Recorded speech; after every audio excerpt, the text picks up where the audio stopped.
Comment utiliser Jumper pour faire des swaps et passer facilement d'une blockchain à une autre. Juste avant de commencer, laisse-moi me présenter rapidement, je suis Mage et tu es sur Blockwave, le média qui te partage tout ce que tu dois savoir sur les cryptos et la blockchain. Donc si tu veux que ta carte soit à jour pour naviguer dans ce monde, n'hésite pas à t'abonner pour être au courant de nos prochaines vidéos. Jumper, en termes un petit peu plus techniques, c'est un agrégateur d'agrégateurs. C'est-à-dire qu'il va te proposer la route la plus optimisée pour faire ton swap ou ton bridge, et ça en se basant sur d'autres outils qui sont déjà des agrégateurs et qui font déjà ça. C'est donc vraiment très pratique comme outil et c'est un de ceux que j'utilise le plus. On va faire une petite démonstration en direct pour que tu vois comment ça fonctionne. Je vais commencer par sélectionner la blockchain ainsi que mon jeton de départ. Dans un premier temps, on va faire un simple swap, donc disons que je suis sur Arbitrum et que je veux swapper mon Ether en USDC. Je vais donc sélectionner ici Arbitrum puis Ethereum et ensuite dans ce que je veux recevoir, je vais sélectionner Arbitrum puis USDC. Je vais donc chercher dans la barre, tac, USDC et je vais prendre le premier qui arrive. Disons que je veux swapper 0,01 et voilà, là il va me proposer différentes routes et il va surtout me mettre la plus intéressante en haut. C'est donc celle pour laquelle je vais recevoir le plus d'USDC et surtout je vais dépenser le moins de frais. Car oui, il y a différents frais qui s'appliquent, que ce soit les frais de transaction ou encore les frais de gaz par exemple. Je vais donc cliquer sur vérifier et sur commencer. Je change de réseau parce que j'étais pas sur Arbitrum. J'ai ma transaction qui se présente ici avec Pocket Universe, donc il me dit qu'effectivement je vais dépenser 0,01 Ethereum et qu'en échange je vais recevoir 31,70 USDC. Ça apparaît sur mon MetaMask, j'ai juste à valider. Et voilà, en quelques secondes, mon échange vient de passer. Pour vérifier que j'ai bien reçu mes jetons, j'ai juste à cliquer sur la petite flèche. Voilà, il va m'afficher ma balance en Arbitrum USDC et tu peux voir qu'effectivement, j'ai mes jetons. C'est super pratique, ça se fait en 2 secondes. Et surtout, ça t'évite de passer beaucoup de temps à chercher le meilleur échange pour faire tes swaps directement quand tu débarques sur une nouvelle blockchain.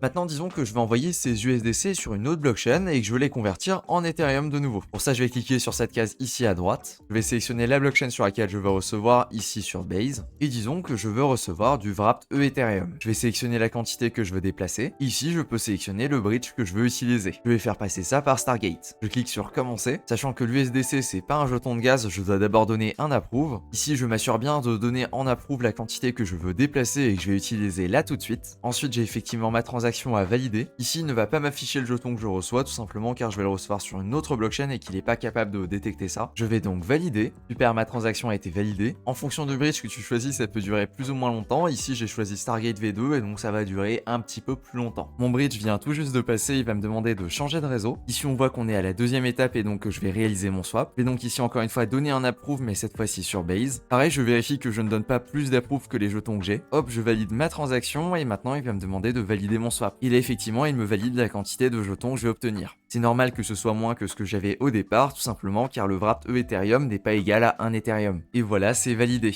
Et maintenant, si on regarde, j'ai mon wrapped Ethereum qui est disponible sur Base. Jumper, c'est super pratique parce que c'est quand même pris en charge sur une vingtaine de blockchains différentes, donc il y a vraiment de très bonnes chances que ce soit disponible sur ce que tu utilises. Maintenant, pour les petites informations bonus. Concernant l'utilisation des autres blockchains et des autres tokens, ça fonctionne exactement pareil. Il te suffit de sélectionner une blockchain de départ, disons mode. Ici, je veux partir en Ethereum, disons ici Polygon et que je veux recevoir en USDT.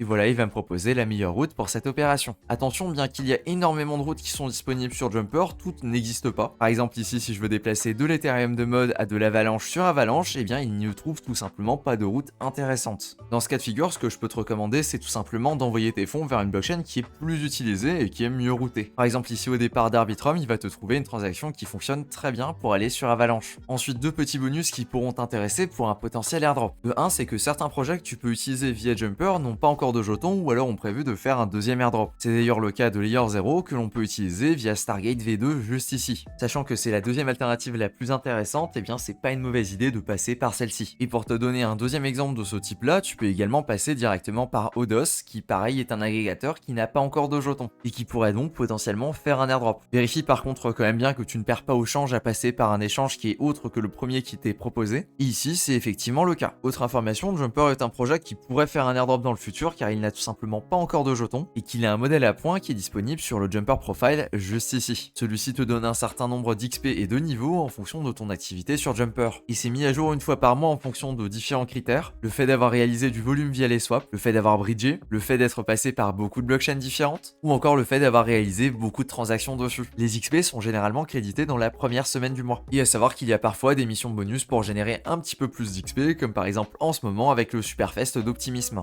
Il suffit ici de cliquer sur rejoindre, tu verras les différentes missions en question. En fonction de quand tu regardes cette vidéo, il y en aura peut-être d'autres. Et voilà voilà, on a fait le tour du sujet, tu sais maintenant comment utiliser Jumper et comment peut-être être éligible à 3 airdrops. Si tu souhaites aller plus loin, je peux te recommander cette vidéo qui fait le récap sur le sujet des airdrops et qui t'explique exactement ce que c'est pour que tu puisses également en bénéficier. Je t'affiche la vidéo directement à l'écran, il te suffit de cliquer dessus pour la regarder, et sur ce, on se retrouve tout de suite sur celle-ci. Ciao!